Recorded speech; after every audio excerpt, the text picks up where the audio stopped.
The sun was high over the busy market, and the air was filled with the sound of merchants calling out their prices. Children ran between the stalls, women bargained loudly, and the smell of fresh bread mixed with the dust of the street.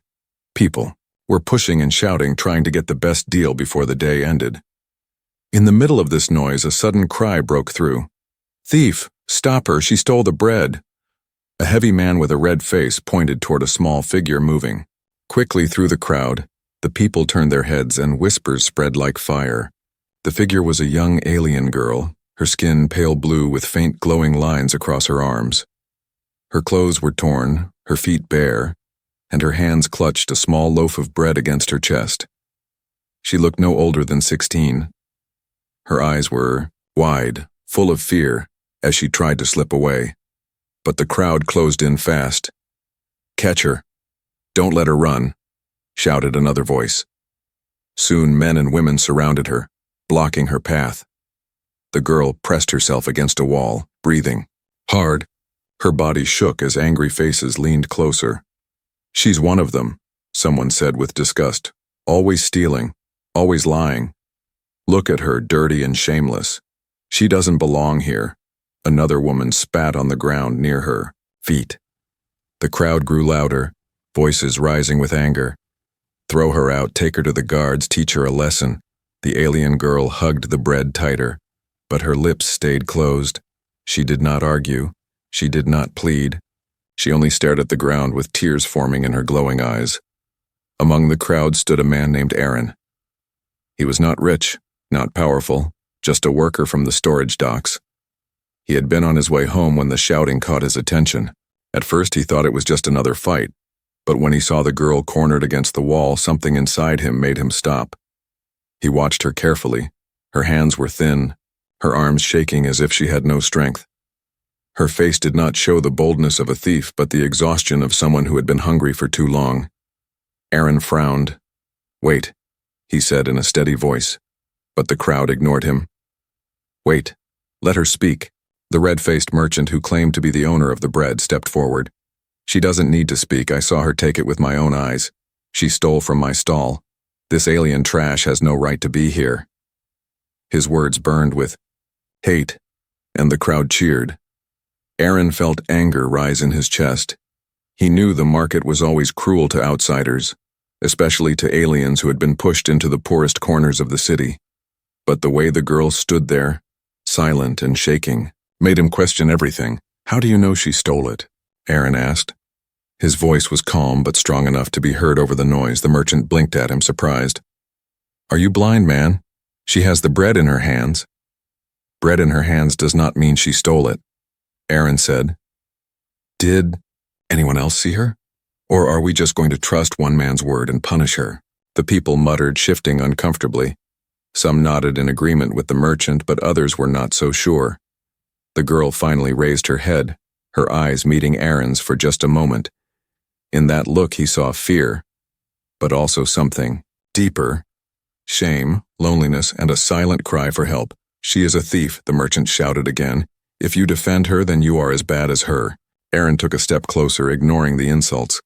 "I only say we should not judge her so fast. Let her explain. She is just a girl, not a criminal." The alien girl's lips trembled, as if she wanted to speak, but no sound came. She hugged the bread tighter, pressing it to her chest as though it was the only thing keeping her alive. The guards finally arrived, pushing through the crowd with long staffs in hand. The people shouted louder. "Take her away, lock her up, make her pay." Aaron moved quickly, standing in front of the girl. The crowd gasped, shocked that a human would defend her. "What are you doing?" one guard demanded. "Step aside, this creature is guilty." Aaron shook his head, his heart beating fast. "She is not guilty until proven.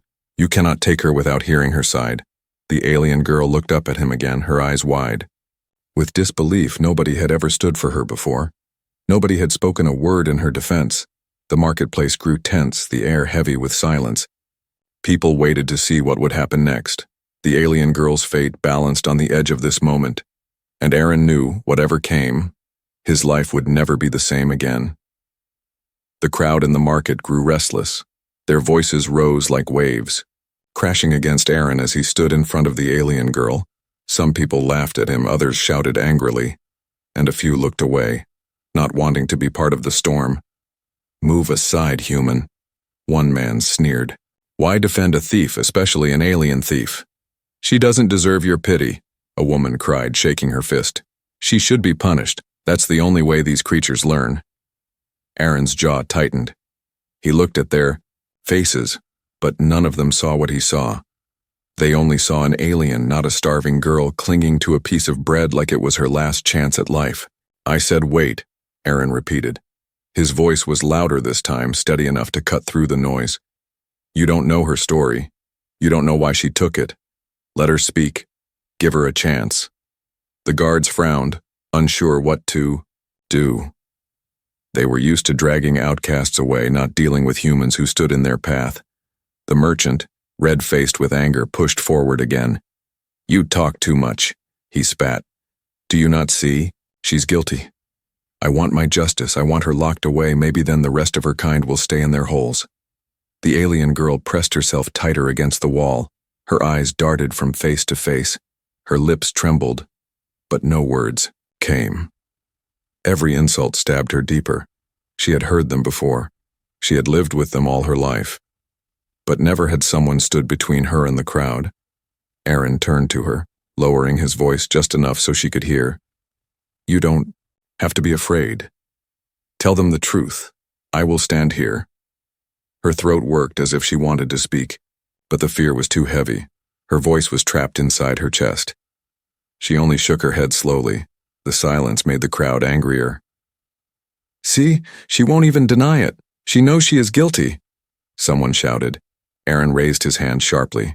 "No, that is not proof. You are condemning her because of what she looks like, because of who she is, not because of what she did. That is not justice." His words struck some in the crowd. People exchanged uneasy glances. A few even whispered to each other, unsure now, but others laughed bitterly. "You sound like a fool. Do you love aliens more than your own people?" Aaron stood tall, though. His heart raced. "I only know what is right, and what I see is not a thief. I see a girl who is too weak to fight, too hungry to run. She does not deserve your hate." The guards stepped closer, their staffs ready. "Enough, human, step away or you will be taken too." The crowd roared in approval. Some clapped, others shouted encouragement to the guards, but Aaron did not move. He spread his arms slightly, shielding the alien girl. "You will not touch her until she is heard," he said firmly. "I will not allow it." The people gasped again. The boldness of his words spread like fire. Some laughed, others cursed, but a few fell silent, watching him with uncertain eyes. The alien girl's chest rose and fell quickly. She had never imagined a stranger would take such a risk. Her fingers loosened on the bread for the first time. She looked at him with wide, glowing eyes. "Why?" she whispered so softly, only he could hear. "Why are you doing this?" Aaron did not turn. He kept his gaze locked on the guards. "Because nobody else will," he murmured. The guards hesitated. They were not sure if dragging both of them away would cause more trouble. The market was already on edge. They could feel the tension building. The merchant snarled, "Then you are nothing but a traitor to your kind. Standing with an alien thief makes you no better than her." Aaron turned his head just enough to look at him. His eyes burned with quiet fire. "If showing mercy makes me a traitor, then I accept it." The crowd fell into a strange silence. Some were stunned, others confused. The words of one simple man shook their certainty. The alien girl's lips parted, as if the courage inside Aaron had reached her. She whispered, her voice shaking but real. "I did not steal for myself." The words barely carried through the noise, but Aaron heard. He nodded. "Say it louder. Let them know." She tried again, louder this time, though tears filled her eyes. "I did not steal for myself. I stole because—" She stopped, choking on the words. Her voice cracked. She lowered her gaze, unable to finish. The crowd leaned closer, wanting more. But Aaron lifted his hand. "You heard her. She has a reason. And if none of you will listen, I will." The guards glanced at each other. Uncertain now, the merchant fumed, shouting that it was all lies. But the seed of doubt had already been planted. Some people were not sure anymore. Some were beginning to see the girl not as a thief, but as something else. Someone desperate. Someone in need. Aaron's stand had shifted the ground beneath their feet. The crowd no longer shouted with one voice, it had split. And in that crack of silence, something new was born. For the alien girl, it was the first spark of hope she had ever felt in a human place. For Aaron, it was the first step on a path he did not yet understand. The market slowly returned to its noise, but whispers about the strange scene still followed. Aaron, as he walked away, he did not stay to argue further with the guards or the merchant. He only glanced back once and saw the alien girl vanish into a narrow street like a shadow fleeing from the light. Aaron's steps slowed. His heart was heavy. He could have left then, gone back to his small home and tried to forget. Yet the image of her wide, glowing eyes and trembling hands would not leave his mind. Something deep inside told him this was not finished. He followed her quietly, keeping a distance so she would not notice. She moved fast for someone so thin, her bare feet making little sound against the dusty stone. She clutched the bread close, slipping between alleys that most people avoided. The deeper Aaron went, the darker the city became. The streets were narrow, walls cracked, windows broken. The smell of smoke and rot clung to the air. Few dared to live here, and those who did were the forgotten ones. Finally, the girl pushed through the broken door of an old shack at the very edge of the city. Aaron stopped nearby, hiding behind a leaning wall. His breath was slow, his eyes fixed on the dim light inside. Through a gap in the wood, he saw her kneel beside two small figures on the floor. They were children, younger than her. Their skin glowed faintly like hers, but their faces were hollow. Their ribs showed beneath thin fabric. Their eyes were half closed, too weak to even sit up. Aaron's chest tightened. He understood now. The bread was not for herself. It was for them. She broke it into small pieces, placing each bit gently in their hands. Her face softened as she watched them nibble, tears falling down her cheeks. "You'll be all right?" she whispered to them, her voice trembling. "I brought food. Just a little, but it will help." Aaron pressed his hand against the wall. The truth struck him like a hammer. She was no thief driven by greed. She was a sister fighting to keep her family alive, and the world had nearly crushed her for it. He stepped back, his mind racing.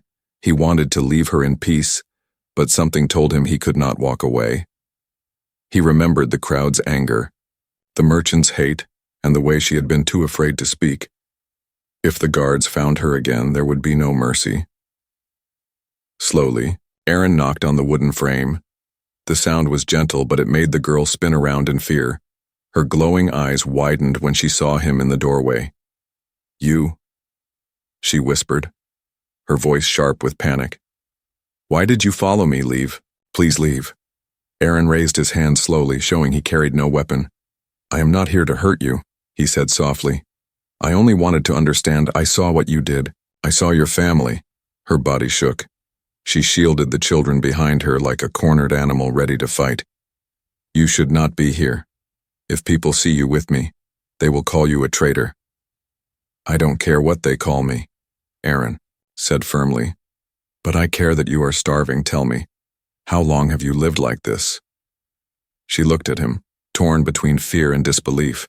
Her lips pressed together, but then she whispered, "Since the war ended, humans pushed us away. My parents are gone, only my brothers are left. Nobody helps us. Nobody listens." Her words carried a pain deeper than hunger, a pain carved by years of rejection. Aaron felt his throat tighten. He stepped closer, his eyes on the two boys who tried to chew the bread slowly, as if afraid it might vanish. "They are just children," Aaron said quietly. "How can anyone see them as enemies?" The girl's voice cracked. "Because we are different, because we are not human. They hate us before we speak." For a long moment, silence filled the shack. Only the sound of the children's weak chewing echoed. Aaron felt a decision growing in his chest, heavy but unshakable. He could walk away and pretend this was not his problem, or he could stay and carry the weight of helping them even if the world turned against him. Finally, he spoke. "You don't have to fight this alone. I can bring food. I can help, But you must trust me. Her eyes narrowed with suspicion. Why would a human risk himself for us? You saw how they treat me. If they see you again, they will treat you the same. Aaron's voice was calm. Because I could not stand in that market and watch you be dragged away, and I cannot stand here now and do nothing. Sometimes doing. What is right means standing alone? The girl stared at him, her glowing eyes searching his face for lies, but she found none. Slowly her shoulders dropped, her breath shook as she whispered, "If you help us, we will owe you more than we can give." Aaron shook his head. "You don't owe me, just survive. That is enough." For the first time, her lips curved into the smallest of smiles, broken and fragile, but real. She lowered her guard, letting him step inside. The shack was cold, the walls thin, the air heavy with dampness. Aaron looked around and saw how empty it was. No blankets, no food, only scraps and dust. His chest ached, but his resolve grew stronger. That night, he promised himself he would return. No matter what the others said, no matter what danger it brought, he would not abandon them, because in the eyes of that alien thief, he had not seen a criminal. He had seen family. The night air was colder than usual. A thin fog rolled over the ruined streets, wrapping the shack like a blanket of shadows. Aaron walked quickly, carrying a small bundle hidden under his coat. His heart pounded with every step. He had taken food from the storage docks, where he worked: bread, dried meat, and a few apples. If anyone noticed, he could lose his job. But he had already decided he could not turn back now. When he reached the shack, he knocked softly. The door creaked open, and the alien girl's glowing eyes appeared in the crack. For a moment, she looked ready to close it again, but then she saw the bundle in his arms. Her breath caught, and she pulled the door wider. "You came back," she whispered, half in shock. "Why would you come back?" Aaron stepped inside and placed the food on the broken table. The two younger boys stirred from their corner, their eyes lighting up at the sight. The girl stood frozen, her thin hands trembling. "I told you I would," Aaron said gently. "You don't have to fight this alone." Her throat tightened. She moved closer and touched the bundle as if afraid it might disappear. Then she looked at him, her suspicion still there but weaker now. "If the humans find out, they will punish you too." Aaron shrugged. "Let them.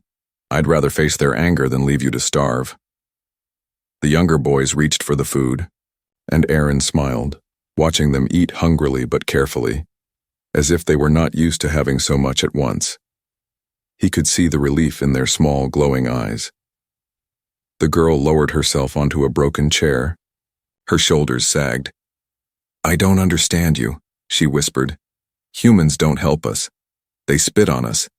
They call us thieves. Why are you different?"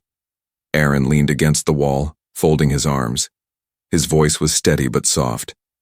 "Because I saw the truth. And once you see the truth, you can't close your eyes again." Her gaze lingered on him, quiet and searching. Finally, she said, "My name is Lyra." It was the first time she had spoken her name to him. The sound of it was soft, almost fragile, but it carried strength. "Too." Aaron repeated it quietly. "Lyra." The name settled between them like a bond, small but unbreakable. For several nights Aaron returned, always bringing something small: food from the docks, scraps of cloth to keep the children warm. Each time he came, Lyra grew a little less afraid. The boys began to smile when they saw him. For the first time in years, their shack felt alive, but danger grew with every visit. Whispers followed Aaron at work. People noticed he stayed late or carried strange bundles. One man asked him directly, "You've been acting strange. Are you hiding something?" Aaron brushed it off with a laugh, but deep down he knew the risk was growing. One night, after giving the boys bread and watching them fall asleep, Aaron sat with Lyra by the dim light of a lantern. The air was heavy with unspoken words. Lyra stared at her brothers, her face tense. "You should stop coming," she said suddenly. Her voice was firm, but her eyes betrayed sadness. "If they catch you, they will destroy you. Humans don't forgive betrayal." Aaron shook his head slowly. "I can't stop, Lyra. They may call it betrayal, but I call it doing what is right. She gripped her hands together. You don't understand. Once they see you with us, they will not let you live in peace. They will call you a traitor. They may take everything from you. Aaron leaned forward, his eyes fixed on hers. And if I walk away, what will you have? Nothing, only hunger and fear. I won't do that to you. Her eyes glowed brighter, reflecting both pain and hope. Why? Why risk your life for us?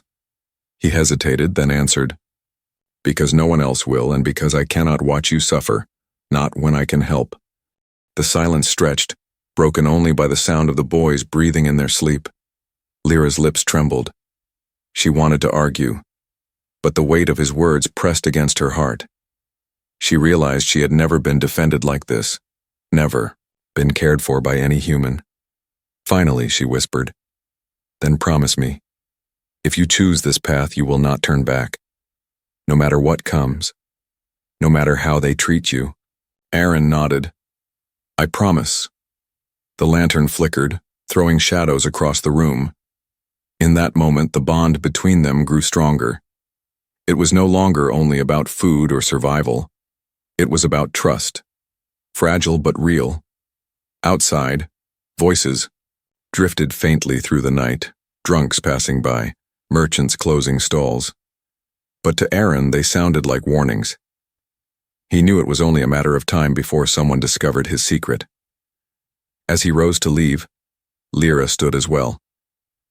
She looked at him, her voice low but steady. If you are caught, say it was me. Say I forced you. Don't let them take your life for mine.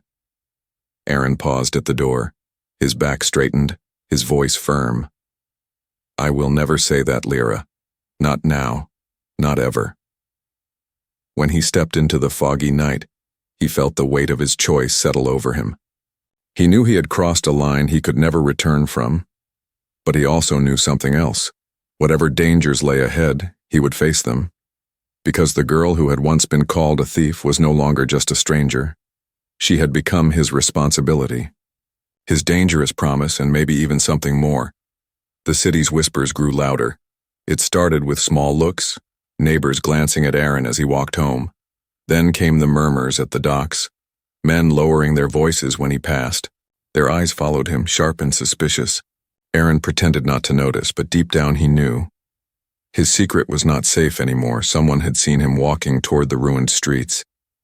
Someone had wondered why a simple dock worker wandered into places where only the outcasts lived. That evening, when Aaron arrived at the shack with food hidden in a cloth bag, he saw fear in Lyra's glowing eyes before he even spoke. She had heard something too. She stood stiff, her brothers huddled close to her. They are talking about you, she whispered. Humans in the market. They say you protect me. They say you bring food. It is spreading. Aaron set the bag down and exhaled slowly. His chest felt heavy. I expected this. Secrets don't stay hidden forever. You must stop, Lyra said quickly. Her voice was sharp with fear. If they catch you, they will destroy you. They will not just take your job, they will take your life. You must let us go. Aaron's heart twisted at her words. The idea of leaving them alone again felt like betrayal. He shook his head firmly. No, I won't leave you. Not when you need me most. Her brothers looked at him with wide eyes. They were too young to understand the full danger, but they knew enough to stay quiet. Their small, glowing hands clutched each other as if sensing the storm outside. The next morning, the storm arrived. Aaron was stopped on his way to work. A group of men stood waiting, including the red-faced merchant from the market. Their voices dripped with venom. So it's true, the merchant said loudly, making sure everyone nearby could hear. You bring food to that alien thief. You side with her kind over your own people. Others nodded, muttering their disgust. A traitor, one spat. He chooses creatures over humans. Aaron's fists clenched at his sides. His voice was steady, though his heart pounded. I chose mercy, not betrayal. I chose to feed starving children. The words only fueled their anger. Children or not, they are not human, the merchant shouted. You shame us all. You should be punished with them. The crowd gathered quickly, just like before, faces twisted with anger, voices rising. The guards arrived, drawn by the noise, their eyes narrowed as they looked at Aaron. Lyra appeared from the edge of the crowd. Clutching her brothers, she had tried to stay hidden, but the shouting had pulled her in. When she saw Aaron surrounded, her chest tightened. "No," she whispered, pushing through the people. "Leave him alone. He is only guilty because of me. I forced him to help. I begged him." Her words cracked the air. The crowd turned to her, jeering. "Liar!" someone shouted. "Trying to trick us again?" The guard stepped forward. "Both of you come with us," one ordered. "You will explain before the city leaders. There will be no more secrets." Aaron raised his head. His voice rang out. "Then let us speak, before them. Let everyone hear the truth. If mercy is a crime, let them judge me for it." The guards grabbed his arms, pulling him forward. The crowd roared with excitement, some cheering, others cursing. Lyra followed close behind, her brothers, clinging to her torn clothes. Inside the Hall of Judgment, the city leaders sat on high chairs, their faces stern. The merchant spoke first, filling the air with accusations. "This man betrayed us. He protected an alien thief. He fed her and her kind in secret. He must be punished." The hall buzzed with voices, people shouting agreement, some demanding harsh punishment. Lyra stood silent, her hands shaking. Aaron glanced at her, then stepped forward. His voice was calm but strong. "I will not deny what I did. I brought food. I protected her. And I will tell you why. Not because I hate humans, but because I refuse to hate without reason. She was not stealing for herself. She was saving her brothers from starvation." He pointed toward the two small boys hiding behind Lyra. "Look at them. Look at their faces. Do they look like enemies? Do they deserve death because of who they were born to be?" The leaders shifted uneasily. Murmurs filled the hall. Some of the people stared at the boys, their anger faltering. The merchant shouted again, "Lies, all lies. They are dangerous. They cannot be trusted." Lyra's lips parted, trembling. She had stayed silent for so long, but Aaron's courage pushed her. She cried out, her voice raw. "We never asked for war. We never asked to be hated. We only wanted to live. My brothers are innocent. If I am guilty for feeding them, then punish me, but do not punish him." The hall fell into silence. The girl who had once been voiceless in the market now spoke before the leaders. Her glowing eyes were full of tears, but her voice carried strength. Aaron stood beside her. His presence was steady, his choice was clear. He would not leave her. No matter what judgment came, the crowd waited, breathless. The leaders whispered among themselves and the air grew heavy. This was the turning point. The moment that would decide not only Aaron's fate, but Lyra's. And as Aaron reached for her hand, he knew one truth. Even if the whole city turned against them, he would not let her stand alone. The judgment hall was filled with heavy silence. The leaders sat on their tall seats, their robes draped like shadows across the room. Behind them hung banners of the city, symbols of pride and power. Below, the crowd pressed together, restless, eyes burning with suspicion. Aaron stood straight, though his wrists bore the red marks of the guard's grip. Beside him, Lyra trembled, but her chin was lifted. Her brothers clung to her legs, their small, glowing faces pale with fear. The head leader, an old man with sharp eyes, raised his hand for quiet. His voice was low but carried through the chamber. "We have heard claims of theft, betrayal, and mercy. Now we must hear truth. Speak, alien girl. Tell us why you took the bread." The hall grew tense. All eyes on her, Lyra swallowed hard. Her lips parted, but no sound came. Then she felt Aaron's steady presence beside her. His eyes met hers, calm and unshaken. It gave her the courage to breathe. Her voice broke the silence, soft at first, but growing. "I stole because my brothers were dying. We had no food, no help. Humans turned their backs on us. I did not steal for greed, I stole for them." She pointed to the two small boys clutching her. "If that is a crime, then I accept it." Whispers spread across the hall. Some people frowned, some looked away. The merchant stepped forward, his voice harsh. "Lies, always lies. They are dangerous creatures. Today it is bread, tomorrow it will be blood." Aaron's voice cut through the noise, strong and clear. Enough, you call it lies because you do not wish to see truth. I saw with my own eyes. I saw their hunger, their weakness. They are no threat to you, only to themselves if left to starve. The leader studied Aaron carefully. And why would you, a human, risk your standing, your life, for them? Aaron did not hesitate. His voice was steady. Because justice does not belong only to humans, because mercy is not weakness. I could not let a girl be destroyed for saving her family. The hall grew divided. Some people shouted insults, calling him a traitor. Others were quiet, their anger shaken. The image of two starving boys weighed heavy in their hearts. The leaders whispered among themselves. The head leader leaned forward, his eyes sharp. Aaron, do you admit that you broke the city's law? By aiding them, Aaron met his gaze. Yes, I admit it, but I do not regret it. If the law condemns a child for being hungry, then the law has forgotten what it means to be human. Gasps spread through the hall. The boldness of his words shook the crowd. Some muttered in agreement. Others cursed his name. Lyra's eyes burned. With tears, she had expected him to deny it to protect himself. But instead he stood taller, taking the burden upon his shoulders. For the first time in her life, she saw a human willing to suffer for her, not against her. The head leader sat back, his expression unreadable. You speak of mercy, yet mercy cannot erase fear. Many here believe your alien kind cannot be trusted. How can we be sure your words are truth and not trickery? Lyra stepped forward, her hands shaking but her voice steady. Because we have nothing left to trick you with. Look at us, we live in ruins, we beg for scraps. We are hated. If we were truly dangerous, would we be so weak? Her words struck deeper than she expected.